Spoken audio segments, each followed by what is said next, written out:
This is my 2001 Mustang GT Bullitt edition. It's in true blue. Ford made 722 of them in true blue, and the rest were in dark green and black. And this car is number 4622 out of the 5,800 that they made. And I'll start out by showing a little bit of the Bullitt things about the car. Of course, the first thing you see is the Bullitt badge on the back.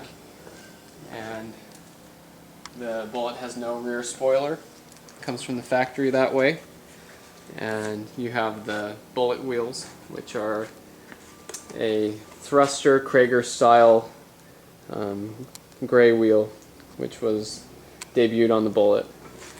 And then you have these side skirts. They're flat side skirts, and they're similar to the 0304 Cobra side skirts, except for they have a front piece that has a little built-in mud flap look to it. And then you have the brushed aluminum fuel door, and it has the running pony on the inside and the Ford badge. And the C-pillar, which is different than the GTs. It has this cut-back shape to it, and the glass is also different.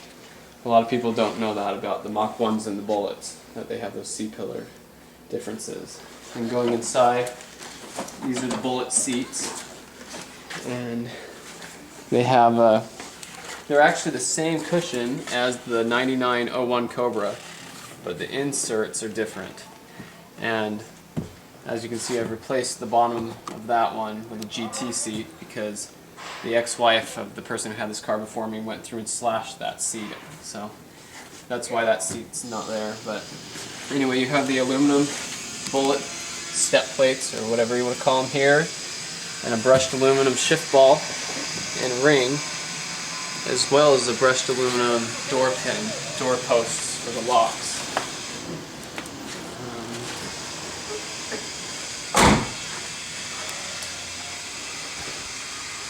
The Bullitts also have a sticker on the strut tower here, as well as another one under the back seat on the frame of the car. And the Bullitt, it has the Bullitt writing and the number. And these are kind of hard to read on a lot of the Bullitts that have seen a lot of daily driver use. And it turns out that when Ford made them, they didn't know that the lettering would come off because of the chemicals in the engine and heat. And so Ford actually issued one more reproduction sticker for each car, and you can go to the dealership and have that ordered if you show proof of ownership of a Bullitt.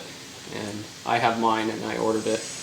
And Ford actually made one more of those stickers for each car, and all of those are in a mason jar buried at Ford headquarters. So it's kind of interesting.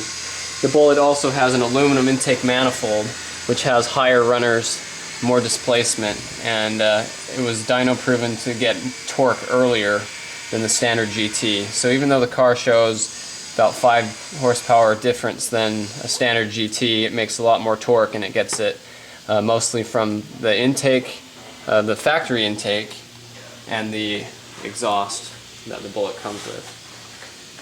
Moving on to what I've done to the car, you could start. I have the Mach 1 chin spoiler.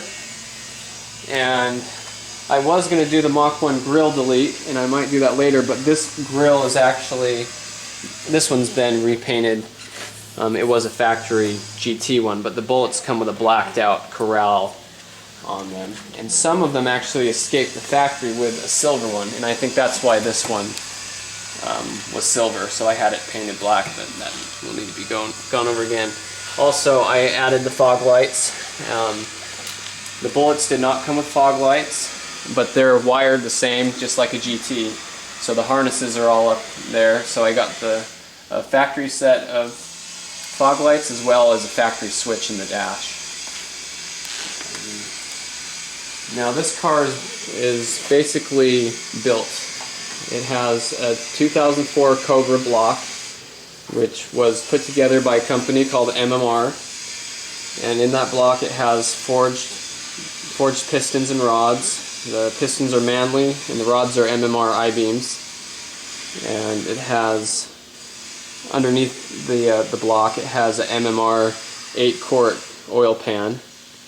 And it has a 4-valve pickup, oil pickup, and then it has Patriot Stage 2 heads and Comp XE270 Extreme Energy cams, along with Comp valve springs, which are the valve springs that Comp recommended. So it has all of that, as well as the Bullitt intake manifold and 30-pound Ford Racing injectors. It has a JLT fender well intake, so the fender is down in the fender well, along with an SCT BA2400 mass airflow.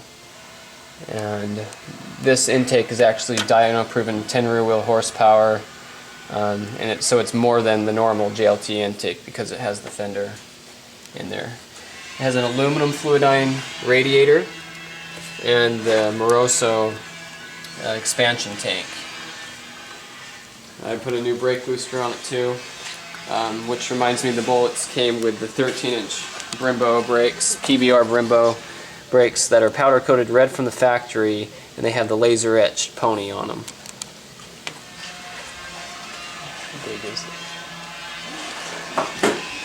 Coming inside as well for the Bullitt and the Mach 1, they have the white face retro style gauges, and I've upgraded mine with LED bulbs. But the gauges are the same as the Mach 1. They came out in the Bullitt first, so the Mach 1 actually adopted these gauges later, but the difference between the Mach 1 and the Bullitt is the red line on the Mach 1 is closer to 7,000, and here where it says fuel door, on the Mach 1 it says premium unleaded fuel only. So there are differences.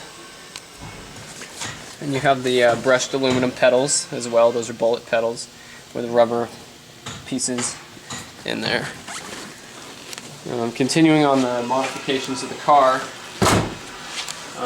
it has the fully built engine, and then it has a ram clutch, which is rated up to 600 horsepower.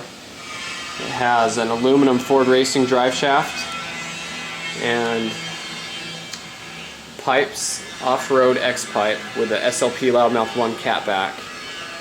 And then going to the rear of the car, it has the rear end's been built with 410s, which are a Ford Racing part, and Alloy USA axle shafts.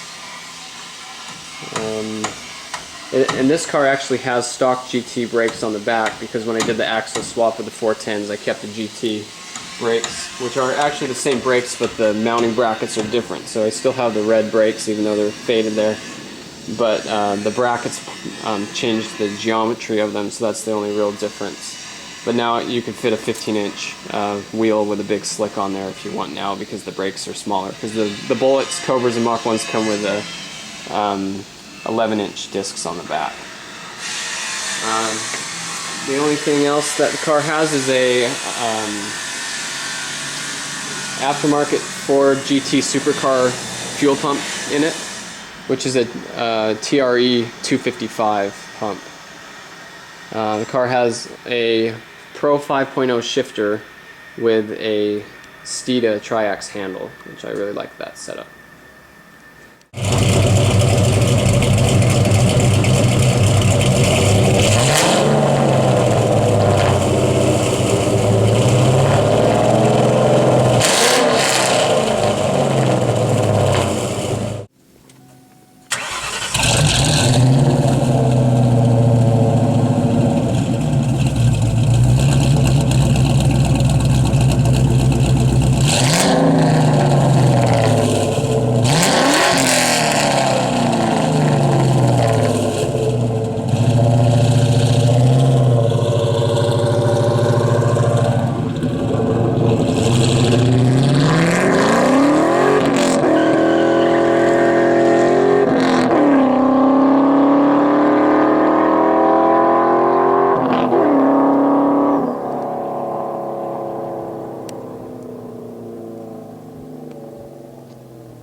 as Mickey Thompson's. Yeah.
About the car, as well as that it's a 9 to 5 to 1 compression build, so it's built for a supercharged application, and when it was dyno tuned, it put down 304 at the wheels, about 300 foot-pounds of torque, and so for what it is, it runs pretty well. I have a Mach 1 as well, and I've run it against the Mach 1, and it's just barely at the back bumper of the Mach 1 on a good roll race. But at the racetrack, it did pretty well, and I also have tubular rear control arms, upper and lower, and it helps it launch a lot better. The car also has a Steeda sway bar on the front, a big millimeter sway bar, and so when I go to the racetrack, I actually take that off so that the front end has a little more room to move around and weight transfer.